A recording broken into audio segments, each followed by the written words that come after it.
Chandipura virus રોગચાળાને કારણે ગુજરાતમાં અત્યાર સુધીમાં 4 બાળકના મોત થયા, જેના રિપોર્ટમાં ચાંદીપુરા વાયરસની પુષ્ટિ થઈ છે, જ્યારે અન્ય 9 બાળ દર્દીના મોત થયા છે, જેમાં વાયરસના શંકાસ્પદ લક્ષણો હતા, જેના કારણે સમગ્ર રાજ્યનું આરોગ્ય તંત્ર એલર્ટ થઈ ગયું છે. ઉલ્લેખનીય છે કે પંચમહાલમાં 17 અને સાબરકાંઠામાં 13 કેસ નોંધાઈ ચૂક્યા છે. સાબરકાંઠા, પંચમહાલ બાદ હવે ભાવનગરમાં ચાંદીપુરા વાયરસે બાળકનો જીવ લીધો છે.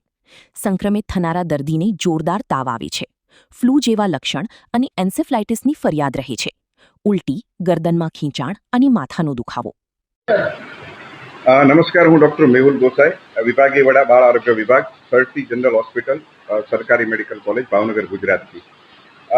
એક માહિતી આપની સાથે શેર કરવા માંગુ છું કે 8 તારીખના રોજ વહેલી સવારે 5 વાગે ભાવનગર જિલ્લાના વલભીપુર તાલુકાના મેલાણા ગામથી એક 6 વર્ષના બાળકને સરકારી આરોગ્ય કેન્દ્ર વલભીપુર ખાતે પ્રાથમિક સારવાર આપી અને બાળકની પરિસ્થિતિ ગંભીર હોવાથી અને બાળકને આંચકી આવતી હોવાથી અમારા પીડિયાટ્રિક વિભાગમાં રિફર કરવામાં આવ્યું હતું. અમારા ડોક્ટરોએ બાળકને જોઈ તાત્કાલિક ધોરણે એને દાખલ કરી અને એની સઘન સારવાર શરૂ કરી હતી.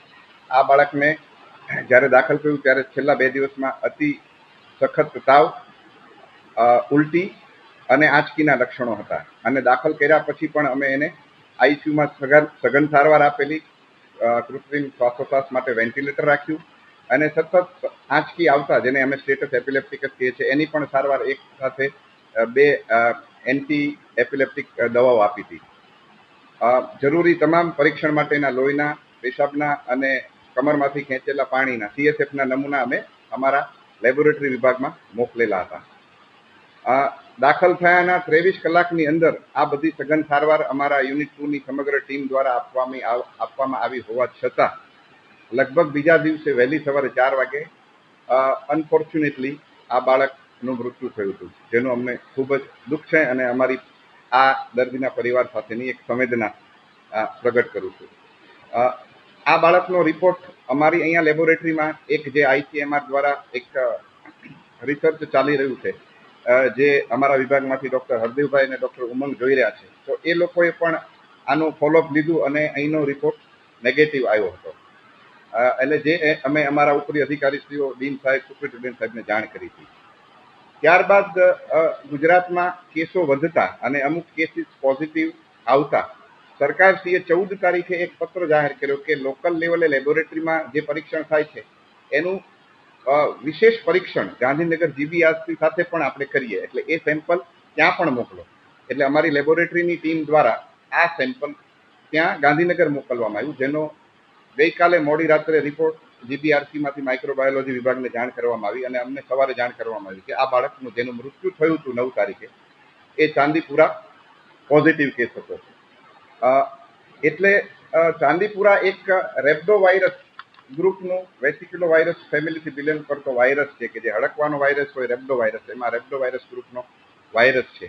અને જે બાળકમાં સેન્ડ ફ્લાય નામની માખી, કે જેનું કદ માખી કરતાં 3 થી 5 ગણું નાનું હોય છે, મચ્છર જેવું, એ કરડવાથી થાય છે કે કોઈ વ્યક્તિને હોય ચાંદીપુરા વાયરસ એના લોહીમાં, ને એ માખી એક વ્યક્તિને કરડે ને પછી બીજા વ્યક્તિને કરડે, તો એ રીતે એનો ફેલાવો થતો હોય છે. હડકવાથી કેમ સ્પ્રેડ થતો નથી હોતો. મુખ્યત્વે લક્ષણોમાં શું જોવા મળે ચાંદીપુરામાં, તો કે બાળકને ટૂંકા ગાળામાં સખત તાવ આવે, માથું દુખે, ઉલટીઓ થાય, ક્યારેક ઝાડા જોવા મળે, બાળક અર્ધબેભાન જેવું લાગે, આંચકી આવે અને કોમામાં જતું રહે.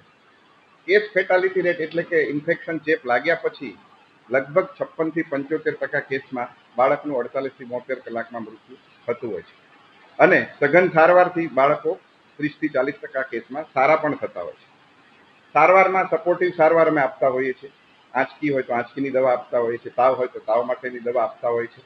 આ કેસમાં અમે જ્યાં સુધી રિપોર્ટ નહોતો એટલે પોસિબલ સંભવિત વાયરસની શક્યતાઓ ચકાસીને અમે એસાયક્લોવિર એન્ટીવાયરલ મેડિસિન પણ આપેલી હતી. મોટાભાગે આ રોગ છે એ ચોમાસાની સિઝનમાં થતો હોય છે, ભેજવાળા વાતાવરણમાં. અને આ બાળકમાં પણ જ્યાંથી આવ્યું હતું ત્યાં વરસાદની હિસ્ટ્રી 2 દિવસ પહેલા હતી કે ભારે વરસાદ પડ્યો હતો. અને કાચા મકાનો હોય, ગારથી લીપેલા મકાનો હોય, જેમાં તિરાડ હોય કે ગાય ભેંસના વાડાઓ હોય, ત્યાં આ બ્રીડિંગ થતું હોય છે સેન્ડ ફ્લાયનું. એટલે ત્યાંથી આ ચેપ લાગતો હોય છે. એટલે મારી સમગ્ર વાલીઓને, ભાવનગર જિલ્લાના તમામ લોકોને એક નમ્ર અપીલ છે કે ચોમાસાના વાતાવરણમાં બાળકોને સુરક્ષિત રાખવો, કારણ કે ખાસ કરીને 9 મહિનાથી 14 વર્ષના બાળકમાં જોવા મળતો રોગ છે. કોઈ પણ બાળકને સખત ભારે તાવ હોય, ઉલટી હોય, ઝાડા હોય, બાળક અર્ધબેભાન જેવું લાગે કે આંચકી હોય, તો તાત્કાલિક તમારા નજીકના તજજ્ઞ ડૉક્ટરની સલાહ લો અને એ પ્રમાણે યોગ્ય સારવાર લો. અને વિશેષ તો અટકાવ એ ખૂબ અગત્યનો છે. એટલે નાના બાળકોને આખી બાઈના કપડાં પહેરાવો, જેથી માખી કે મચ્છર કે કરડવાની શક્યતા ઓછી રહે. ઘરની આજુબાજુ ખાડા ખાબોચિયા કે પાણી ભરાયેલું હોય તો એને બૂરી દો, જેથી બ્રીડિંગ પ્લેસ આપણે નાબૂદ કરી શકીએ. મચ્છરદાની છે કે રિપેલેન્ટ્સનો પણ આપણે ઉપયોગ કરી શકીએ. તો આ એક અટકાવના અગત્યના પગલાં દરેક વાલીઓ લે એવી એક નમ્ર અપીલ છે. આભાર. આ વાયરસનો મૃત્યુદર 75% સુધીનો છે. વાયરસ સીધો મગજ પર અસર કરે છે. ભાવનગર જિલ્લામાં ચાંદીપુરાથી પ્રથમ મૃત્યુનો કેસ નોંધાયો છે.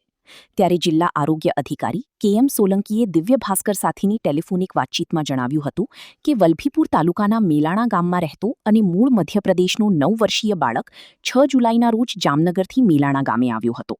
ત્યારબાદ તેને તાવ તેમજ ચાલવામાં તકલીફ થતાં પરિવારજનોએ પ્રથમ વલભીપુર ખાતે સારવાર કરાવી હતી.